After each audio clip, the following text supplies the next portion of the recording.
بسم الله الرحمن الرحیم. به نام خداوند بخشنده مهربان. شاگردای عزیز سلام، وقت شما بخیر. امیدوارم جور و صحتمند باشین. سپاس کارهای خانگیتون انجام دادین و ما واقعا دیدیم که سوالات درست حل کرده بودین. یک دنیا تشکر. بر تک تکتون آرزوی موفقیت دارم. طور که شما میفهمین درس ما شماره جامدات جریان داره و دو نوع جامد در درس قبلی که عبارت از جامدات آیونی و جامدات مولکولی بود بر شما معرفی کردیم. برای حمایت از ما چینل بیگم اکادمی را سابسکرایب کنید و سپس زنگوله را فشار دهید تا به تمام ویدیوهای درسی ما دسترسی داشته باشید و از آنها مستفید شوید. امروز شاگردای عزیز درس‌های ما شما ادامه درس جامدات هست، همچنان درس‌های مهم و اساسی. نکات مهم درس امروز هم یادداشت کنین. عنوان درس ما شما امروز از نوع دیگه جامدات شروع میشه به نام جامدات چی یاد میشه. این نوع جامدات ما به نام جامد چی میگیم؟ به نام جامدات اتمی هم برش میگه، جامد اتمی. درسته یا نه؟ یا جامد کولنسی. هر دوش یک معنا و مفهوم داره. خب پس شما میتونید که برش بگین جامد یا جامدات شکل جمع جامد استفاده کنین. جامدات اتمی هم میتونید برش بگین جامدات اتمی. درسته سنه جامدات اتمی. اگر جامدات اتمی نگین میتونید برش بگین که جامدات کولانسی. هر دو یک معنا و مفهوم داره. خب طوری که از نام از این نوع جامدات هویداست شما میفهمین که اگر ما بخوایم میره تعریف کنیم میتونیم برش بگیم که جامدات است که نقاط در شبکش اتم هست. از چی ساخته شده؟ از اتم ها ساخته شده. این جامدات است که از چی ساخته شده؟ از اتم ها. از اتم ها چی شده؟ از اتم ها ساخته شده. اینا نوع جامدات است که ذرات سازندهش اتم ها است. نقاط در شبکه از اتم ساخته شده. این تعریفش هست. یعنی هر زمانی که نیاز شد شما میتونید که این تعریف را برای جامد آیونی داشته باشین. نقاط در شبکه از چه ساخته شده؟ از اتم ها ساخته شده. خب و مشخصه شماره دوم جامدات اتمی یادتان باشه که یا هم مثل مرکبات دیگه وری یا مثل جامد مولکولی وری هادی برق نیسته. اینا چون هیچ زمان اتم ها برق عبور داده نمیتونه، بنان اینا چطور است؟ اینا هادی برق نیست. درسته نه؟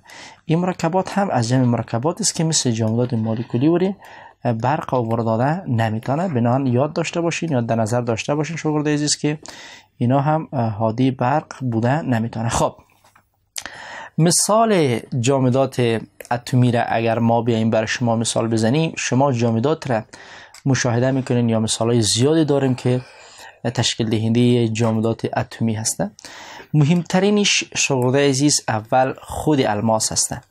من مطمئن هستم که شما الماس دربارش معلومات دارین و الماس یا از جمع جامدات الماس و نوع دیگه هم شما میتونین که گرافیت در نظر بگیرین که الماس و گرافیت هر دو از کربن ساخته شده و آلوتروپ های کربن هستند.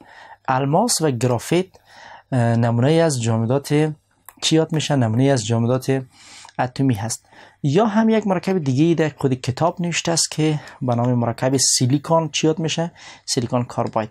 اگر بخوایم درون زیاره ما برای شما رسم کنم، شما با وضاحت میبینین که نقاط در شبکه شاگردای خوب دقت کنین مولکول نیسته. نقاط در شبکش اتم هسته. درسته نه؟ اتم هست. به ترتیب اتم ها آمده ای را ساخته، نه چی؟ نه مولکول. اتم شما میفهمین که اینیا یک دانه است، نه از دو اتم ساخته نشده. اما هر نقطه‌ای که در داخل شبکه وجود داره اینا چطور است؟ آمده از اتم ها ساخته شده. این شکل را که ما فعلا اینجا برای شما رسم کردیم نشان دهنده یک حالت از جامدات چی هست؟ نشان دهنده ساختمان درونی جامدات اتمی میشه. به این ترتیب نقاط در شبکش آمده از چی ساخته شده؟ از اتم ها ساخته شده. خب نکته جالب دیگر که شما در نظر داشته باشین، چون اینجا اتم هست و شما میفهمید که در بین اتم قوه دیگه نیست. در بین از یا فعلا رابطه قرار داره. در جامدات اتمی کولانسی در بین اتم هایشان رابطه موجود است که به نام رابطه چی میگیم ما؟ به نام رابطه کولانسی یا رابطه اشتراکی هست. فعلا در بین اتم ها یا چیزی که یارا با هم دیگه ربط داده رابطه چی هست؟ فعلا بین کلشان رابطه اشتراکی عمل میکنه. یعنی فعلا داخل اتم ها بینشان رابطه چی قرار داره؟ رابطه اشتراکی قرار داره، چون از اتم ها ساخته شده. حادی برقرار نیست. اینا مشخصات مهمی از جامدات اتمی یا جامدات کولانسی گفته میشه که شما باید در نظر داشته باشین. نوع بعدی جامدات یا آخرین نوع جامدات کرستالی جامد چی هستن شاگردای عزیز؟ جامدات فلزی هست. بنابراین عنوانش اینجا برای شما نوشته میکنیم که نوع دیگهش جامد چی میشه؟ جامد فلزی. نوع دوم جامدات جامد چی میشه؟ جامد فلزی یاد میشه. خب تمام فلزاتی که شما در اطرافتان میبینین، آهن، طلا، نقره، میس، جست، هر چی که شامل فلز سدیم، پتاسیم، اینا کلشانه باید شما فعلا فهمیده باشین که جامد هسته. ولی با سدیم کلراید اینا چه فرق دارن؟ فرق چیست که اونا جامدات آینی هست و این چیزایی که ما فعلا نام گرفتم شامل جامدات فلزی میشه. جامدات چی است شاگرد؟ جامدات فلزی. مثلا مثال از جامد فلزی که شما در نظر بگیرین میتونین که کدام عنصر در نظر بگیرین شاگرد عزیز؟ عنصر آهن را در نظر بگیرین، یا عنصر طلا را در نظر بگیرین، نقره را در نظر بگیرین. بیاین ما شما در نظر میگیریم مثال از امی کدام عنصر نقره را سعی کنین. سمبل نقره را کل شما میفهمین که نقره یک فلز بسیار کاربردی، یک فلز بسیار نام و نشاندار هست که نقره هست. سمبلش AG هست، درست؟ از A و AG است، درست؟ سمبلش AG هست، نقره است. خب نقره در جمع یک جامد چی میه؟ در جمع یک جامد فلزی میه. اینا اگر شما بیاین درونی شبکه نقره را بررسی کنین، اونجا دیده میشه که یا وقتی که تحقیق کردن به این نتیجه رسیدن که اتم ها زمانی که قسمی پلی همدیگه قرار میگیره، درست؟ پلی همدیگه قرار میگیره، در بینشان یک تعداد خلاها چی میشه؟ خلاها باقی میمونه. اینی اتماش باشه، در بینشان یک تعداد خلا باقی میمونه، درست؟ خلا باقی میمونه. اینال بنابراین اینا یک قسم خالگاه در بینشان موجود هست که نشان دهنده فضای خالی در بین اتم‌هاش هستن.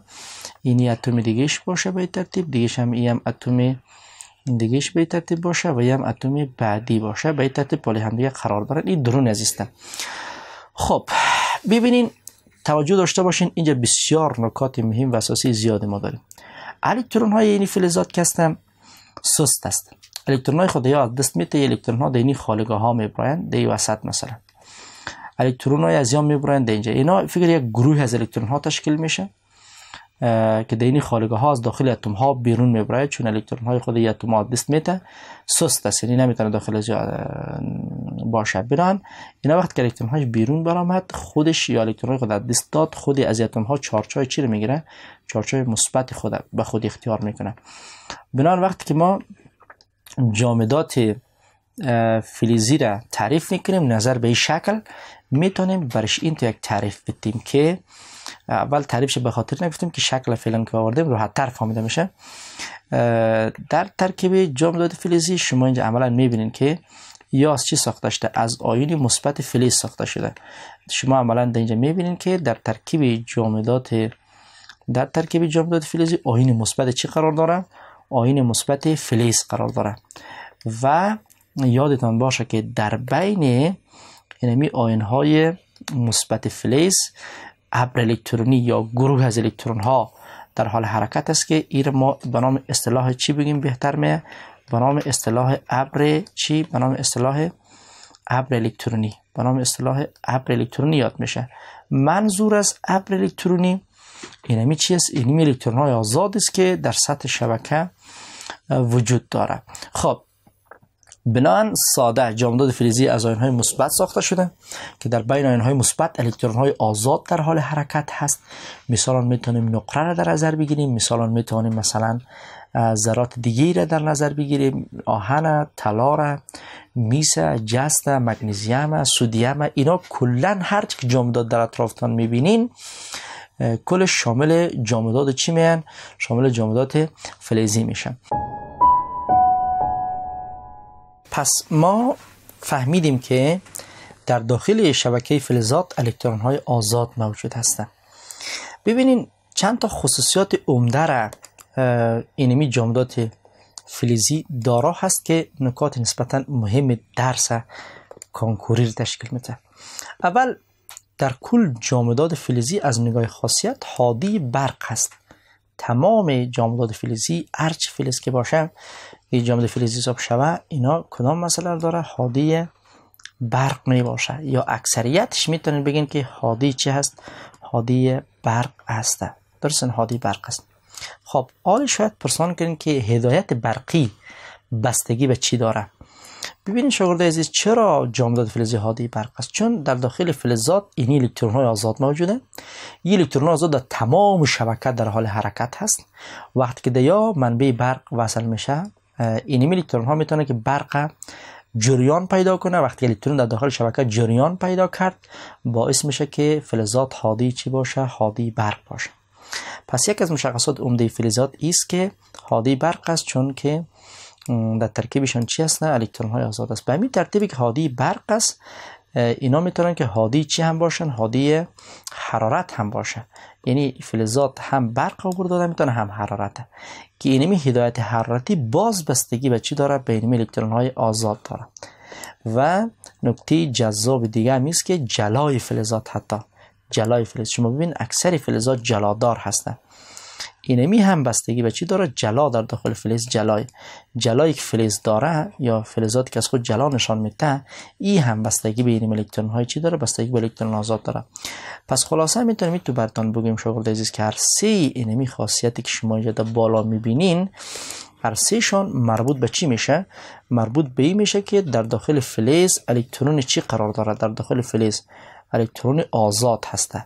یعنی جلا، هدایت برقی، هدایت حرارتی، فلزات کلش مربوط به چی میشه؟ مربوط میشه به اینمی الکترون چی شاگرد نازنین؟ مربوط میشه به الکترون آزاد. خب این مشخصات عمده جامدات فلزی میشه. ما یک تذکر در قسمت هدایت برقی شاگرد عزیز باید بر شما بتونم که شما همیشه باید یک نکته است، درست یک معلومات اضافی و یک چیز است در نظر داشته باشین. اینمی هدایت برقی که ما میگیم بعضی مثلا مواد برق عبور داده میتونه، بعضی مواد برق عبور داده نمیتونه، هدایت برقی به چند مسئله یا به چند نکته بستگی داره. هدایت برقی شاگرد عزیز بستگی به دو چیز داره، درست سانه. یک شاگرد عزیز زمان برق از یک محیط میتونه عبور کنه که دو حالت داشته باشه. حالت اول برق موادی میتونه از خود عبور بتن که در ترکیبش چی باشه؟ الکترون آزاد باشه. مثل که شما پیشتر در فلز دیدین الکترون آزاد که داخل شبکه موجود باشه اون مواد میتونن که برق از خود عبور بدن. دوم موادی که الکترون آزاد ندارن باید اونجا چی باشه؟ آیون ها باشه. در کل یک ذره چارج دار باید باشه، آیون باشه، درست آیون باشه که آیون ها هم اگر در فلز موجود باشه میتونن که برق از خود چی کنه؟ عبور بده. خب شاگرد عزیز به ترتیب رسیدیم به ختم درس امروز. اگر سوال نداشته باشین به یک جنبندی کنیم. جامدات اتمی رو خوندیم که از اتم ها ساخته شده، برق عبور دادن نمیتونه. مثالش الماس، گرافیت، سیلیکون کارباید هست. نقاط در شبکش از اتم ها ساخته شده، در بین اتم هاش رابطه اشتراکی است. و جامدات فلزی رو خوندیم مثل نقره و ریز، شبکش از آیون های مثبت ساخته شده، در بین آیون های مثبت گروه از الکترون ها در حال حرکت است، به نام ابر الکترونی میشه. مشخصات عمدهش حادی برق و حرارت و جلا و فلز و همچنان بسیار سخت است. اینا نقطه قلم زبانش بسیار بلند است که سخت ترینشون میتونه شما عنصری به نام ولفرام در نظر بگیریم که سخت ترین کلش میشه. و این بود نکات عمده درس امروز ما. شما من حیث کار خانگیتان شما شاگرد عزیز سختی کار خانگی شما ای هست در درس امروز که مقایسه سختی یا مقایسه درجه غلیان و ذوبان فلزات با هم دیگه مقایسه کنین. همین دو نوع فلزی که درس امروز ما خواندیم، برین یک چند تا فلز پیش خودتان پیدا کنین، باز اینا رو با هم چه کنین؟ مقایسه کنین. از کدام لحاظ مقایسه کنین؟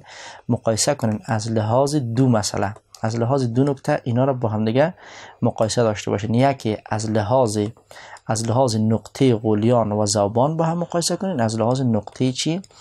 از لحاظ نقطه غلیان، از لحاظ نقطه غلیان اینا رو مقایسه کنین، و دوم از لحاظ سختی. بنان این کار خانگی شماست که یک فلز، دو تا جامد فلزی و دو تا جامد هم از جامدات اتمی پیدا کنین، از لحاظ نقطه غلیان و سختی اینا رو با هم دیگه چه کنین؟ مقایسه کنین. این کار خانگی شماست که تا درس بعدی ان شاء الله امیدوارم که پیدا کنین. خب به ترتیب میرسیم به ختم درس امروز. تا دیدار بعد شما رو به خداوند پاک میسپارم. موفق باشید. خداوند یار و نگهدار شما. قبل از آغاز درس بعدی وقفه کوتاه میگیریم.